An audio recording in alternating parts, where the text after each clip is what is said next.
Hello! Hi అండి. అందరూ ఎలా ఉన్నారు? Welcome to Gautam vlogs. ఇంకా నేనైతే ఇవాళ మార్నింగ్ లేచిన వెంటనే చిట్టి వడియాలు పెట్టానండి. నిన్న నైట్ పడుకునేటప్పుడు ఒక చిన్ని గ్లాసుడు మినపప్పుని నానబెట్టుకున్నాను. ఇలా లేవగానే ఫ్రెష్ అయిన తర్వాత ఇలా రుబ్బుకున్నాను. ఇడ్లీ పిండి కంటే కొంచెం గట్టిగా ఉండాలి ఈ పిండి. ఈ పిండిని ఒక కవర్‌లోను గానీ, పాల కవర్ ఏదైనా కవర్‌లో వేసుకొని ఇలా చిన్ని హోల్ పెట్టుకొని ఇలా చిట్టి చిట్టి వడియాలు పెట్టాలి. అందుకే దీన్ని చిట్టి వడియాలు అంటారు. ఇవి కూర వండుకోవడానికి ములక్కాడతో గానీ, జీడిపప్పుతో గానీ, ఇంకా కో కోడిగుడ్డుతో గానీ, దేనితోటైనా ఈ కూర చాలా బావుంటుంది. ఇగురు వండుకోవాలి. ఇంకా ఉప్మాల్లో కూడా మినపప్పు బదులు ఈ తాలింపేసుకుంటే మధ్య మధ్యలో ఇవి తగిలి పంటికి భలే టేస్ట్‌గా ఉంటుంది. తాలింపులో మినపప్పేసే వాటిలో ఈ వడియాలు వేసుకుంటే చాలా టేస్ట్‌గా ఉంటాయి. ఇవిగోండి మొత్తం అంతా పెట్టేసిన తర్వాత పైన బట్టలారేసాను. చీర అలా కిందకొచ్చింది. అది ఎగురుతుందండి. ఇంక ఈ లోపల రైస్ అయితే ఉడికిపోయిందండి. ఉండండి వాచ్ చేసొస్తాను. ఎక్కువే ఉడికిపోయినట్టుంది. ఇంకా ఆ తర్వాతయితే ఈరోజు రొయ్యల కూరండి. రొయ్యలు శుభ్రంగా కడిగి పెట్టుకుని మధ్యలో నల్లగా ఉన్న గీత కూడా తీసేయాలండి. దానిలో మట్టి ఉంటుంది. రొయ్య మధ్యన నడుములో ఉంటుంది.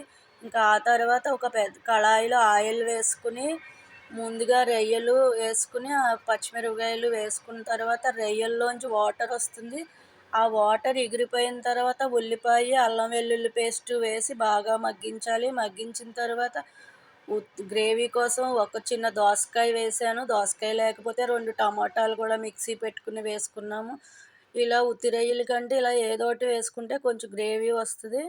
ఒక చిన్న గ్లాసుడు నీళ్లు పోసి ఉడికిస్తే ఉప్పు, కారము, పసుపు అన్నీ వేసి చిన్న గ్లాసుడు నీళ్లు పోసి ఎగిరిన తర్వాత ఇలా వస్తది కూర.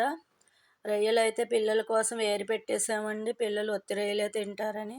ఇంక ఇలా డైట్‌లో ఉన్నప్పుడు మా అబ్బాయి కోసం కొంచెం రాగి ముద్ద, కొంచెం జొన్న అన్నము, ఇలా రొయ్యల కూరేసుకు తిన్నాడు. ఇంకా ఆ తర్వాతయితే దోసకాయలో గింజలు ఎప్పుడూ పడేయమండి. ఇవి చాలా ఆరోగ్యకరం. దీంట్లో జ్యూస్ కానీ, పచ్చడి గానీ ఏదైనా చేసుకోవచ్చు. ఈ తిరుమల విద్యార్థులు చూడండి, ఇందులో మా మనవరాలుంది. ఇంటర్ ఫస్ట్ ఇయర్ రిజల్ట్ వచ్చినియి కదా! చాలా వచ్చినియండి మార్కులు. ఇంక ఇదైతే ఈ చిన్న మనవలైతే గనక డాన్స్ ప్రాక్టీస్ కదండీ! సమ్మర్ క్యాంప్‌లోను ఇలా డాన్స్ చేసుకుంటూ పిల్లలదే టీచర్ చెప్పిందేదో నేర్చుకుంటూ ఉన్నారు. ఇంకా ఇదైతే రాగి జావండి. ఇంకా ఈరోజు టిఫిన్ ఏమి చేసుకోలేదని రాగి జావ కాసాను. ఇంకా దీంట్లో బెల్లం కావాల్సినోళ్ళు బెల్లం, మజ్జిగ కావాల్సినోళ్ళు మజ్జిగ వేసుకోవాలి. ఇది మా మనవడు గౌతమ్ కోసం అయితే దోస అడిగాడని ఇన్‌స్టంట్ దోస పిండండి. ఉప్మాను అంటే బొంబాయి రవ్వ, వరిపిండి కలిపానండి దోస కోసం. ఈ లోపల బట్టలకు మిషన్ అయితే ఏసానండి. ఈ పనులు చూసుకుంటూ అటు బట్టలు కూడా అయిపోతాయి కదా అని మిషన్ ఏసాను. ఇది రెండో రౌండ్ తిరుగుతుంది. ఇది ఐఎఫ్‌బి మిషన్ అండి. మనం ఏదైనా ఒకటి మర్చిపోయినా గమ్మున ఇలా మూతవెత్తి ఏసేసుకోవచ్చండి. ఇది పెయింట్ ఏసినప్పుడు సున్నం మరకలు పడిపోయింది. ఇల్లులు షిఫ్ట్ అయినప్పుడు కొంచెం డస్ట్ పట్టేసింది. ఎంత కడిగినా పోవట్లేదవి. కానీ మిషన్ అయితే చాలా పనిచేస్తుంది.